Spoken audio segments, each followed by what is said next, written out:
शांति। सभी प्यार से बोलो ओम शांति, ओम शांति, ओम शांति, ओम शांति, ओम शांति। ओम शांति। आज प्रजापिता ब्रह्मा कुमारी ईश्वरीय विश्वविद्यालय में जिस शांति सभा के लिए हम सब उपस्थित हुए हैं, वैसे तो शांति सभा में स्वागत नहीं होता, लेकिन भगवान का घर है ये, इसलिए तहे दिल से आप सभी का भगवान की ओर से और भगवान के परिवार की ओर से आप सभी का बहुत बहुत स्वागत है। आगे प्रजापिता ब्रह्मा कुमारी ईश्वरीय विश्वविद्यालय आज हम इस शांति सभा का जो आयोजन किया है, हमारे बीच हमारे प्रिय विश्वास भाई ना जीवन भाई, हाँ मैंने नाम पढ़ा अभी, तो जीवन भाई जी ने अपना पुराना देह त्याग करके अपने नए सफर के लिए आगे के लिए उनका जाना हुआ, और उस उपलक्ष्य में हम सब यहाँ उपस्थित हुए हैं। कोई भी आत्मा, कोई भी मनुष्य जब देह त्यागता है तो उसके बाद 10 दिन 11 दिन के बाद जिस भी समाज में जिस भी विधि से उसका अंतिम संस्कार होता, फिर 11 दिन के बाद शुद्धि के बाद सब हम अपने अपने कार्य व्यवहार में लग जाते। लेकिन जीवन जीते टाइम हम जब तक जीते हैं तब तक हमको क्या करना, कैसे करना, हर चीज का टेंशन होता है, टेंशन भी रखते हैं। लेकिन जाने के बाद हमारे लिए कौन क्या कब कैसे करेगा हमारा फिक्स है क्या? नहीं, हमको नहीं पता कि हमारे जाने के बाद हमारे अपने हमारे लिए क्या करेंगे। तो ये शुभ कार्य है आज का। दुनिया में नहीं मानते इस बात को शुभ, लेकिन जाने के बाद भी किसी के लिए कुछ करना ये शुभ बात है, क्योंकि वो जाने के बाद वो खुद आत्मा तो कर्म नहीं कर सकती ना, तो उसके अकाउंट में एक अच्छा कर्म हम अपनी ओर से उनके प्यार के हिसाब से कि उनके प्रति हमारा स्नेह है, उनके प्रति हमारा रिस्पेक्ट है, तो उनके लिए हम जो भी शुभ काम करते वो वहां जाने के बाद भी उनके अकाउंट में जमा होता है। तो आज की ये शांति सभा, और जीवन में इंसान सब कुछ दान दे सकता है। तन अच्छा हो तो अपने तन से सेवा कर सकता है, मन अच्छा हो तो मन दे सकता है, जो देना है सब दे सकते हैं। और सबसे इम्पोर्टेंट चीज होती है शांति। व्यक्ति वस्तु वैभव सबके पास सब मिल जाएगा, लेकिन शांति हर किसी के पास नहीं है, और शांति ही सबसे इम्पोर्टेंट चीज होती है। और इसीलिए व्यक्ति जब देह त्याग देता है उसके बाद शांति सभा के आयोजन किया जाता है, और उसी में सभी आकर के क्या करते हैं, 2 मिनट शांति में खड़े होकर के शांति का दान देते हैं। और वही दान सर्वश्रेष्ठ दान है जो हम भगवान के घर तक लेके जाने की ताकत रखती है, वो शांति हमें, क्योंकि शांति बहुत इंपॉर्टेंट चीज है। और शांति हम मनुष्य आत्माओं का, हम मनुष्यों का, जैसे जल का एक स्वभाव होता है, आप उसको कितना भी गर्म कर लो, कितना भी हाई टेम्परेचर पे ले जाओ और गैस से उतार के साइड में रख लो आधा घंटा, पानी कैसा होगा, गर्म ही रहेगा क्या? अपने आप शीतल हो जाएगा। उसका स्वभाव ही शांति है। ऐसे हम भी दुनिया में कहीं भी घूम ले, भटक ले, सब कुछ कर ले, लेकिन हमारी रियलिटी है शांति। शांति हमारा स्वभाव है, वो हमको मिलती नहीं है। क्यों नहीं मिलती? चाहिए ना सभी को शांति, चाहिए सभी को, लेकिन हमको मिलती नहीं। हम सब बोलते सुकून नहीं है, शांति नहीं है, तो उसका मेन रीजन है हम उसको बाहर ढूंढते। ओरिजिनल में वो हमारे अंदर है। हमारा स्वभाव ही शांत है। घर में शादी होगी, 1 महीने तक फंक्शन चलते रहेंगे, और 1 महीने की जगह किसी ने ये कह दिया कि 5 दिन 6 दिन का फंक्शन है, 5 दिन बहुत धूमधाम कर ली, महीने भर से पूरी तैयारियां कर ली, और 3-4 महीने तक कंटिन्यू कोई बैंड बाजा बजता रहे। अच्छा लगेगा सबको? हल्दी और शादी 2 दिन बैंड बजती है, तब तक सबको बहुत अच्छा लगता है। हल्दी और शादी के बाद किसी ने कहा कि 10 दिन तक हमारे घर में बैंड बजना चाहिए, एक्सेप्ट होगा? मैंने नहीं, बस 2 दिन बहुत हो गए। क्यों? क्योंकि हमारी रियलिटी ये है कि वो जो कूदना खेलना जो भी कुछ है, जो आवाज है, उसमें हम आते हैं, लेकिन थोड़े देर के बाद हम अपने ओरिजिनल स्वभाव को शांति चाहिए, है ना?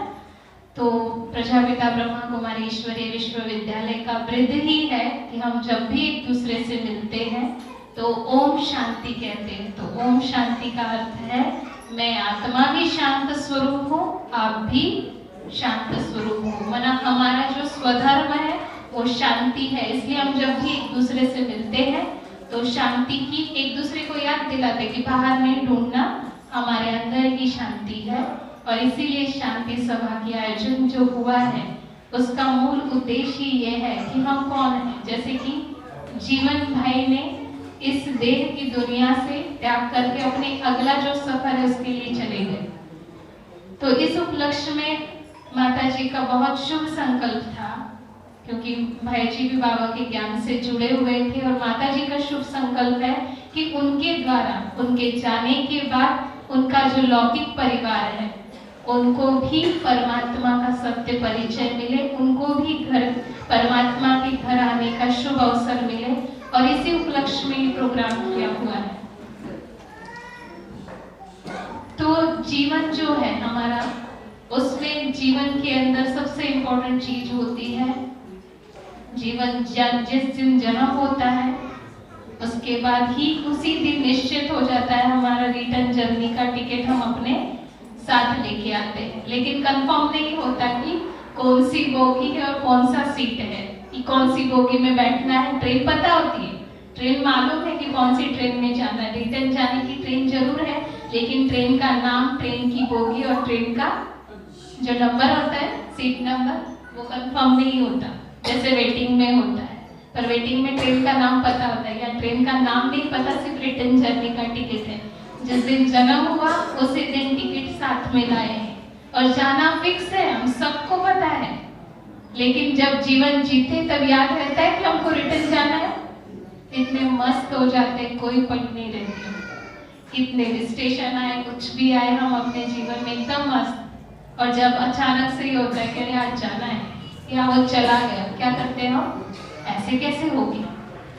कल तो अच्छा था, मेरे साथ तो अच्छे से बात की, ऐसे कैसे हो सकता है? पर उस बात को हम एक्सेप्ट करते हैं क्या कि ये तो जाना ही है, ये तो होना ही था, क्योंकि आया है वो जाएगा, ये फिक्स है। हम चाहे या नहीं चाहे, हम यहाँ परमानेंट नहीं है, हम सब मेहमान बन के आए हैं। शेक्सपियर कहते हैं कि whole world stage, man and women are, सभी क्या है? एक्टर और एक्ट्रेस है। हम सिर्फ अपना पार्ट प्ले कर सकते हैं, यहाँ पे सिर्फ अपना पार्ट प्ले किया।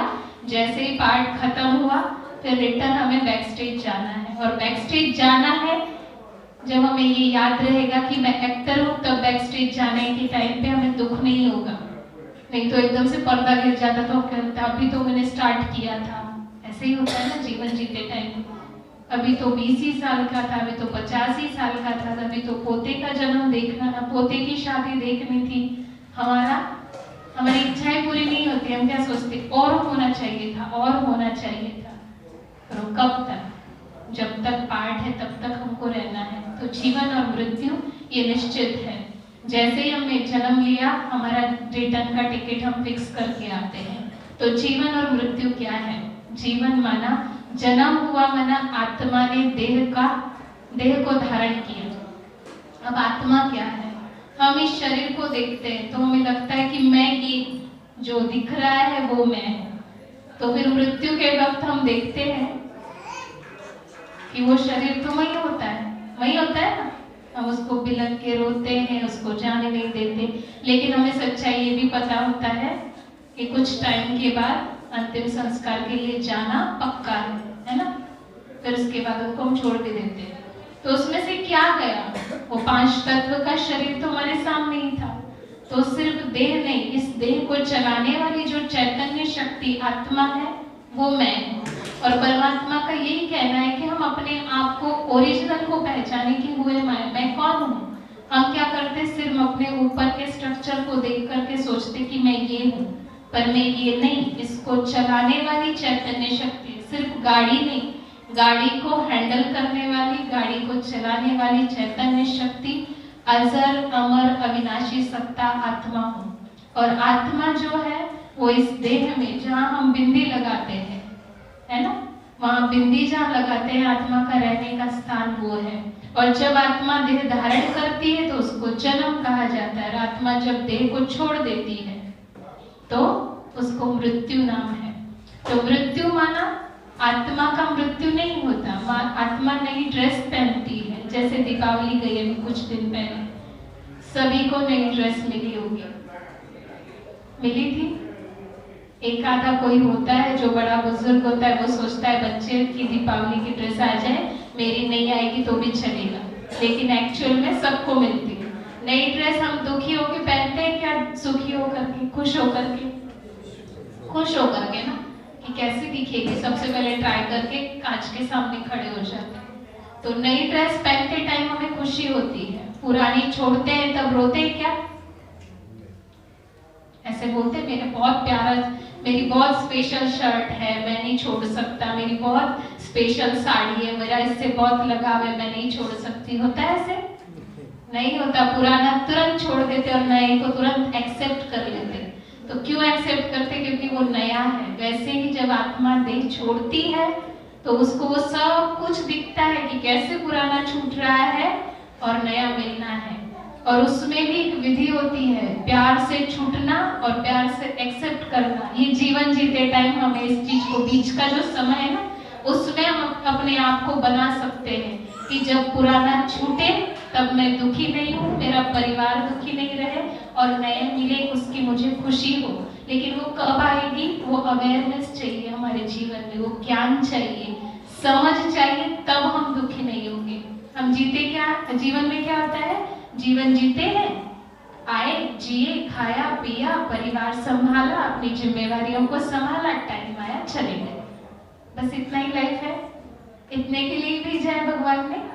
नहीं, बहुत इंपॉर्टेंट काम के लिए भेजा है, लेकिन वो चीज हम भूल जाते हैं। तो हम सिर्फ तन नहीं, इस तन को चलाने वाली चैतन्य शक्ति आत्मा है। आत्मा अजर, अमर, अविनाशी सत्ता है। तो जैसे देह होता है तो देह के माता पिता जैसे होंगे वैसे बच्चों का रंग रूप होता है। वैसे ही आत्मा का पिता परमात्मा जो है, जैसे कि हम आत्मा है और आत्मा का स्वरूप अति सूक्ष्म दिव्य ज्योति स्वरूप है। और उस ज्योति स्वरूप आत्मा के जो पिता परमात्मा है, जिनको हम ज्योतिर्लिंगम शिव के रूप में पूजते हैं, वो हम आत्माओं के सच्चे पिता है। देह के पिता हमारे सब के, यहाँ जितने बैठे सबके माता पिता अलग अलग हैं। कोई सगे भाई बहन होंगे, उनके एक ही माता पिता हो सकते हैं, लेकिन और सबके अपने अपने माता पिता है। लेकिन आत्मा का, जिसको हम चैतन्य शक्ति कहते हैं, उस आत्मा का पिता परमात्मा एक है। और वो इसलिए प्रजापिता ब्रह्मा कुमारी ईश्वरीय विश्वविद्यालय में लोग क्या सोचते, वहां जाएंगे ना तो भाई बहन बना दे। सबको सबसे बड़ा डर लगता है कि भाई बहन बना देंगे। यहाँ कोई भाई बहन नहीं बनाता। भाई बहन का जो रिश्ता है वो किस रूप में होता है कि मैं आत्मा हूँ, परमात्मा की संतान हूँ और परमात्मा एक है। तो एक परमात्मा की आत्मा के रूप में जब हम संतान हैं तो हमारा रिश्ता क्या हुआ, क्या होगा? बोलो ना।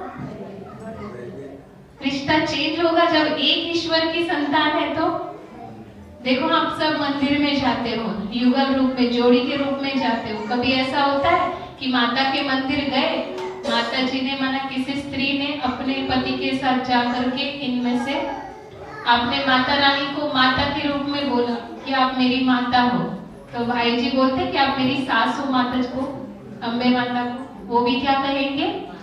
वो भी माता ही कहेंगे ना। तो इनकी भी माता और इनकी भी माता। ऐसे परमात्मा भी हम सब आत्माओं का सच्चा पिता है और वो एक ही है। शरीर के हमारे हर जन्म में चेंज होते रहते हैं। जब जब जन्म लेंगे तब शरीर के माता पिता अलग मिलेंगे कर्मों के हिसाब से, लेकिन आत्मा का पिता परमात्मा शिव एक है और वो एक परमात्मा पिता, वो हम सभी का एक ही पिता है और वो परमानेंट है, वो चेंज नहीं होता। देह के माँ बाप हमारे चेंज होते रहते हैं। तो हम आत्मा है, परमात्मा शिव की संतान है। अब जिस कार्य के लिए हम सब यहाँ पर एकत्रित हुए हैं उस विषय को थोड़ा सा लेती हूँ, ज्यादा समय नहीं लूंगी, बोर हो रहे होंगे। तो मृत्यु क्या है? मृत्यु जैसे कि मैंने कहा कि आना और जाना, रिटर्न टिकट साथ में लेके जाना है।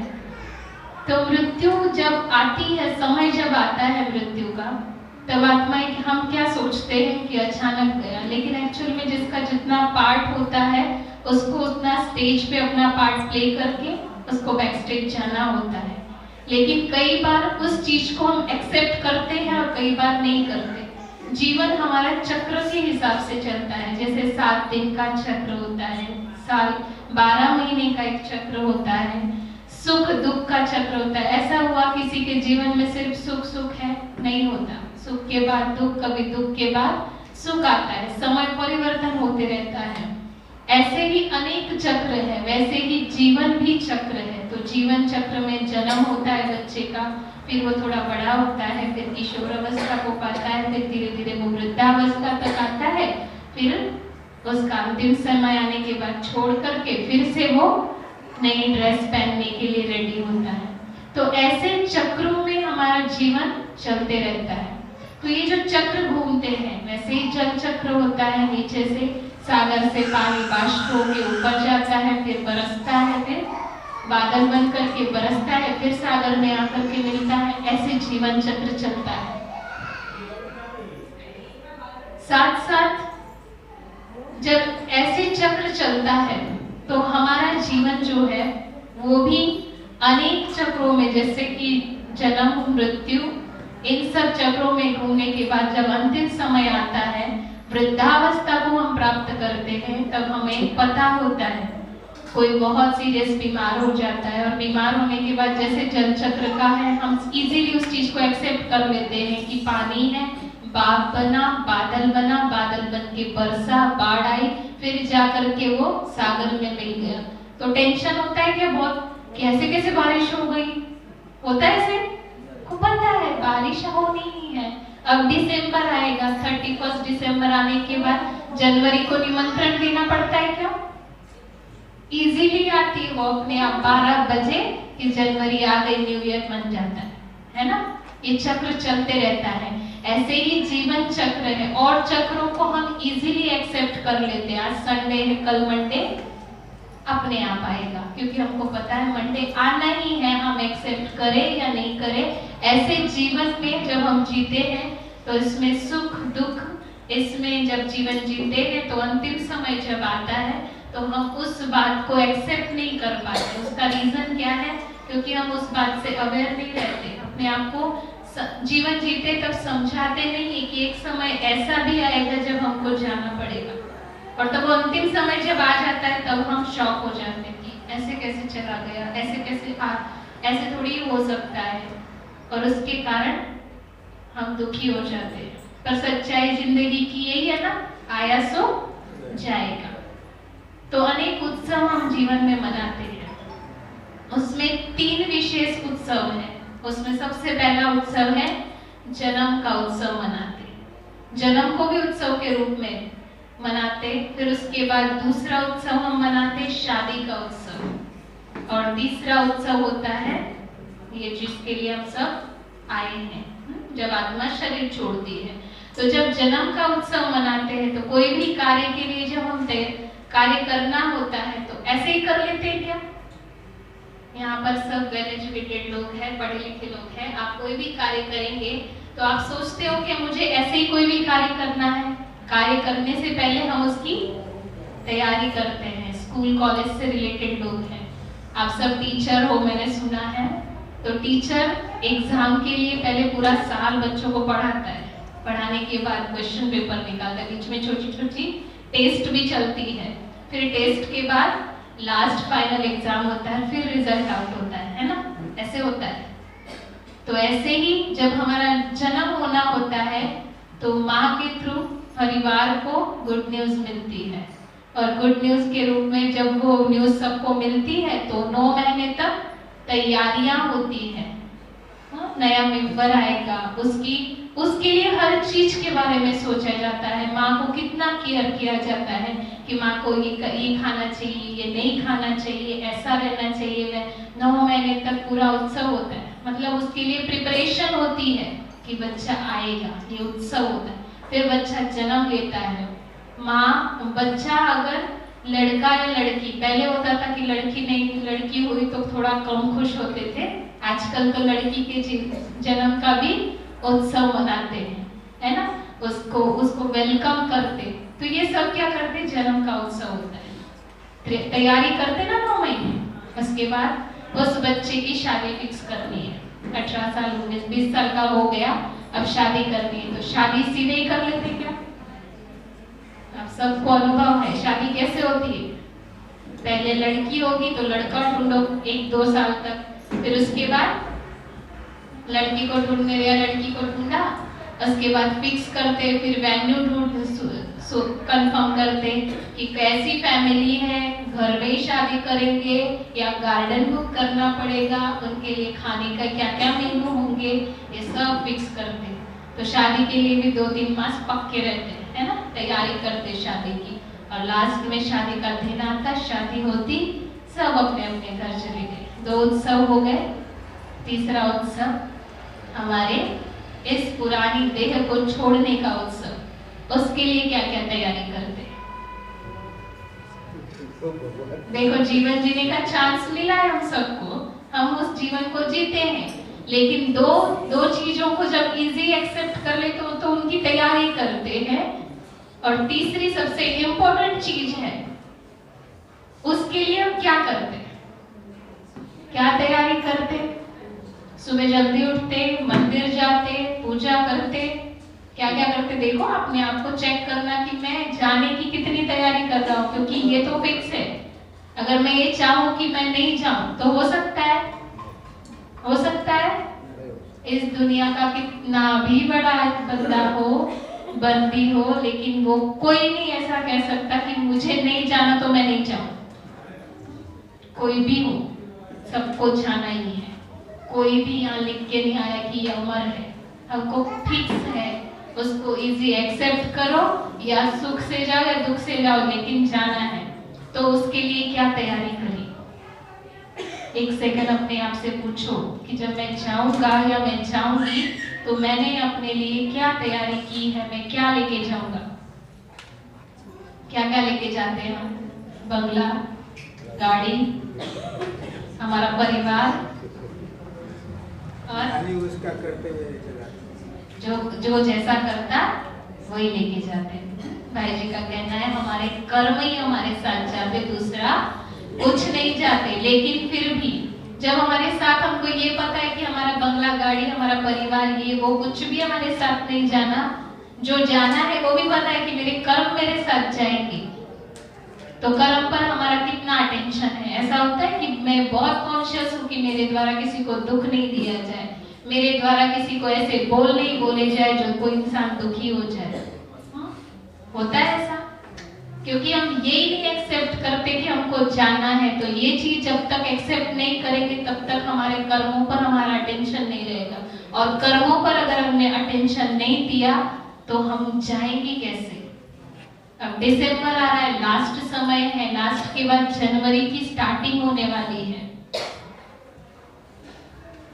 फिर क्या करते? दीपावली पर कोई बिजनेसमैन है यहाँ पर जिसका बिजनेस है, व्यापार छोटा मोटा भी है, कोई जिसकी छोटी सी दुकान हो? दिवाली पर वही खाता बनाया आपने, पुराना खाता क्लोज किया होगा और नया बनाया होगा। तो पुराने ने जिसने उधारी नहीं दी उसका खत्म कर दिया क्या खाता? नहीं ना, उसको क्या किया? नए वही में वैसे के वैसे लिख दिया, पुराने के अंदर से उसमें काट दिया कि ये पुराना खाता खत्म हुआ। नई नोटबुक निकाली, उसके अंदर स्टार्टिंग में लिख दिया कि ये हमारा यहाँ से स्टार्टिंग है। तो पुराना खत्म माना परमानेंट खत्म नहीं होता, मृत्यु माना परमानेंट खत्म नहीं, नए से स्टार्टिंग की शुरुआत है। तो क्लोजिंग बैलेंस जो बैंक से रिलेटेड होंगे उनको पता है, closing balance to opening balance होता है। तो जीवन खत्म नहीं होता, नए से जो शुरुआत होनी है वो हमारे कर्मों पर डिपेंड है। तो मृत्यु क्या है? लास्ट समय जो है, हमको जब जाना है उसकी तैयारी माना ये कि हम जो भी कर्म करें वो इस कॉन्शियस से करें कि इस कर्म का जो भी फल आएगा वो मैं अपने साथ लेके जाऊंगी, उसके अलावा कुछ नहीं लेके जाना। सिकंदर की कहानी आपने सुनी होगी, सिकंदर विश्व विजेता था, है ना, और विश्व विजेता होने के बाद उसके पास जो कुछ था वो सब साथ में लेके गए। लेके गया? कुछ भी नहीं लेके गया। उसने अपने साथियों को कह दिया, जब वो बीमार था तो बहुत उसका इलाज चला, तो उसको समझ में आ गया अंतिम समय आ गया, सब आसपास लोग इकट्ठे हो गए और उसको कह दिया कि आप ना मेरे आसपास आकर के खड़े तो हो, लेकिन मेरी कुछ अंतिम इच्छाएं हैं जिनको आपको पूरा करना है। तो उन्होंने कहा ठीक है। तो अंतिम इच्छाएं उसकी 3 थी। सबसे पहले ये थी कि जब मैं शरीर छोड़ूं, मेरी अंतिम यात्रा निकले, जब मेरी अंतिम यात्रा निकले तब मेरे साथ में मेरे अर्थी को जो कंधा देने वाले हो वो मेरे हकीम हो, माने डॉक्टर्स हो, हैं? और दूसरी इच्छा थी कि मेरे पास जितना भी धन हो वो रास्ते में ऐसे जैसे फूल बिछाते ऐसे सारे धन दौलत जो था, जो हीरे माणिक मोती थे, वो रास्ते में फैला देना। तो उन्होंने कहा ठीक है। फिर उन्होंने वो भी किया। फिर तीसरी इच्छा थी कि जब मैं जाऊं तो अर्थी के हाथ ऐसे बांध दिए जाते हैं, तो मेरे हाथ बांधे नहीं जाए, मेरे दोनों हाथ ऐसे बाहर लटका दिए जाए। तो उसका उद्देश्य क्या था कहने का कि जो विश्व विजेता था उसने अंतिम समय जब आया तो क्या साथ में लेके गया वो?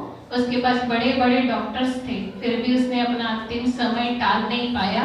और दूसरी बात कि कितनी भी कमाई की हो वो यहाँ की यहाँ ही रह जाएगी, साथ में कुछ नहीं जाना। खाली हाथ आए थे, खाली हाथ जाना है, लेकिन हमको खाली हाथ नहीं जाना। प्रजापिता ब्रह्मा कुमारी ईश्वरीय विश्वविद्यालय यही सिखाता है कि हम जीवन जीते हुए खुद को आत्मा समझ, परमात्मा की संतान समझ करके इस कॉन्शियस में रह करके हर कर्म करते रहेंगे तो उस कर्म का जो फल है वो पुण्य कर्म के रूप में हमारा जमा होता है। और जब हम इस धरती से वापस अपने घर जाएंगे तो अपने पुण्य की जो गठरी है वो अपने साथ ले जा सकते हैं। सिर्फ हर कर्म करते हुए बुद्धि में ईश्वर की याद रहे, उसी को मेडिटेशन कहा जाता है, उसी को याद कहा जाता है, और उसी के आधार पर हम अपने पुण्य कर्मों का खाता जमा कर सकते हैं। तो प्रजापिता ब्रह्मा कुमारी ईश्वरीय विश्वविद्यालय की ओर से आप सभी को खुला निमंत्रण है कि यहाँ 7 डेज का कोर्स होता है, वो फ्री ऑफ कॉस्ट होता है, उसकी कोई फीस नहीं होती।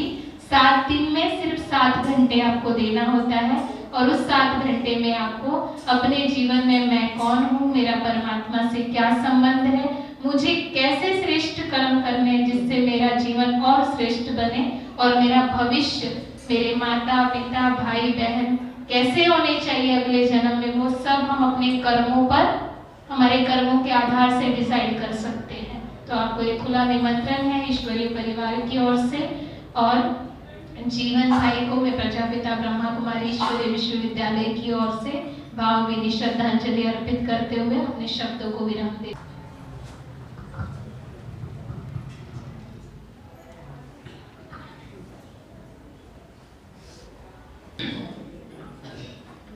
ओम शांति।